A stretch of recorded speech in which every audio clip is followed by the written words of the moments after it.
na katotohanan sa Pilipinas. Alam niyo ba na sa Pilipinas ka lang makakakita ng makiki-birthday na walang dalang regalo pero may dalang supot?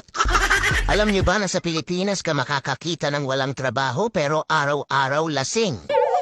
At alam niyo ba na sa Pilipinas ka makakakita ng mga babaeng nagpipills kahit nasa abroad ang mister?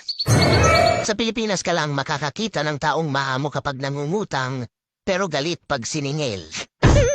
Pag ang tropa mo natalisod, imbis na tulungan mo, tatawanan mo pa. Ahahaha, tanga amputs! Sa Pilipinas, ang mga tao ay madalas magpasaring sa social media. Pero kapag pinalagan mo ay autoblock ka na sa kanya. Sa Pilipinas, ang magkakamag-anak at magkakaibigan ay nag-aaway-away at nagtatakwilan dahil sa ipinaglalaban na kandidato. At sa araw ng botohan ay pipicturan ang daliri na may tinta at ipopost sa social media na may caption na done. Sa Pilipinas, ginagawang remote office o review center ang mga coffee shops. At only in the Philippines, nagsisiraan pero nagbabanding.